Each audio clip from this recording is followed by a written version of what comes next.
naa ne toxal pèlerinage bi c'est une bonne chose parce que Arabie Saoudite ci boppam moo décidé tëj ay buntam borom kër nag bu tëjee buntam nga naan néeg bi war naa faa dugg da ngay nax sa bopp parce que kër gi bu ñu ko tëjee moom néeg bi mënoo caa dugg kon defe naa Arabie Saoudite fi mu nekk nii ñoom it matuwaay yi ñu jël pour gën a sécuriser te it kon a xam ne contact bi foofu moom c'est un contact direct foofu moom maar day taali bu fekkonte ne tëjuñu seen i bunt ku bëgg a tawaaf foofu day defe naa ne foofu moom amul 1 mètre amul distance 1 mètre donc da ngeen di collante pendant presque tafoo pendant presque lu mat presque ay 30 minutes voire plus des fois même 1 heure de temps parce que pour nga tawaaf juróom-ñaar yi collante bi moom defe naa ne da ngeen di tafoo bay tàncante kon jàpp naa ne loolu c'est une bonne chose mais comme noonu ñu wax it ñu ngi demander à l'État wax naa ko xalaat naa ko ba wax ko DGP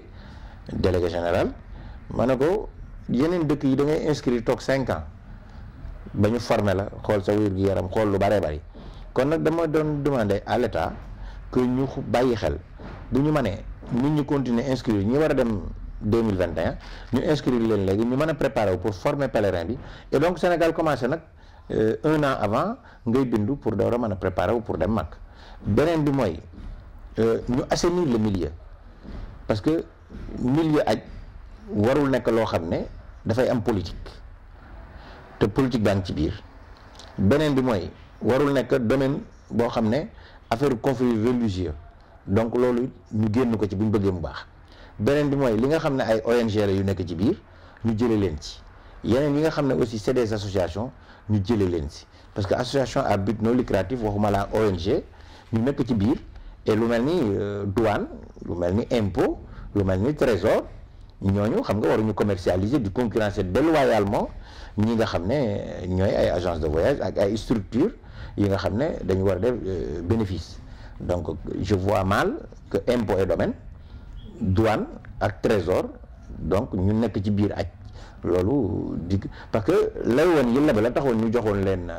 quota c'était pas pour ñu commercialiser dañ leen ko joxoon pour famille douane une association ñu ne famille douane buy dem ñu organiser wu or quand même loolu c'est une erreur parce que tey jii douane dafa dem seeti ji agence de voyage am ak moom contrat en bonne et due forme pour que kooku def bénéfice parce que bénéfice yooyu lañ leen di fay impôt si lañ leen di fay donc mënoo concurrencer sa bailleur donc jàpp naa ne loolu c'est une erreur c'est à rectifier et c'est à arrêter donc à mon humble avis sama xalaat bu gàtt loolu daal jàpp naa ne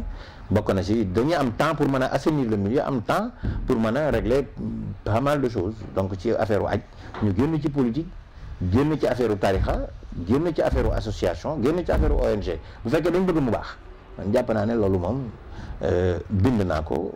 joxe naa ko comme conseil DGP bind naa aussi ministre des affaires étrangères dans ce sens pour wax ko suma xalaat et bind naa président de la République pour wax ko aussi sama xalaat ci loolu donc jàpp naa ne daal dañu war a dooleel structures yi nga xam ne dañuy nekk ay contribuables nekk ay formateurs et nekk des créateurs d'emploi mais mën loo jël lu toll ni aj ak li ci gêné même sur le plan sécurité dañ war a bàyyi xel bu baax a baax ñi nga xam ne dañu am ay charges parce que même boo xoolee sax prix courant bi ngay fay yow en tant que professionnel am na usage professionnel am usage habitat donc usage professionnel bi moo gën a cher kon bu ko defee yooyu yëpp mu nekk ay concurrence yu déloyale donc bu ñëwee nag ci wàllu agence de voyage yi nga xam ne tey yàlla dogal nañu jiite ko muy PAVOS le patronat jàpp nañ ne aussi compagnie aérienne yi ñu ngi ci di waxtaan ak ñoom parce que ñoom dañuy concurrencer déloyalement donc y a beaucoup de concurrence déloyale ba nga xam ne état war na jël ay responsabilités am pour que réglementer ko parce que lépp loo xam ne amul réglementation jàpp naa ne dafay nekk fourre-tout et fourre-tout personne ne s'y retrouve donc il faut que ñu bàyyi xel loolu donc yooyu ñu ngi ciy bind di ci waxtaan ak état pour que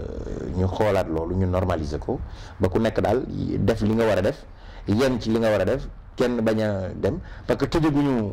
réew mi ne kenn du fi créer agence de voyage kenn du fi créer structure bu formelle mais dans l'informel vraiment informel warul mën a concurrencer formel donc ci wàllu aj gi daal loolu lañ ci doon sànni di ñaan yàlla nag subhanahu wa taala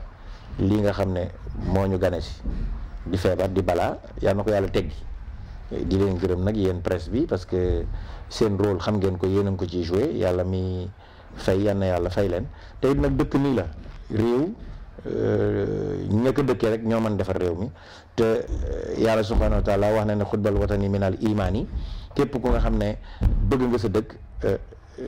yàlla dana la fay parce que jaamu yàlla gu rëy la kon nag yal na yàlla saxal ñu ci jaamu yàlla googu donc yàlla jàppale leen sàmm leen ci barke Seydina Muhammad sallallahu alayhi wa sallam ba li ngeen dëgmal lépp yàlla mottali ko ci darajay Seydina Muhammad sallallahu alayhi wa sallam kontaan nañ baax ci recevoir leen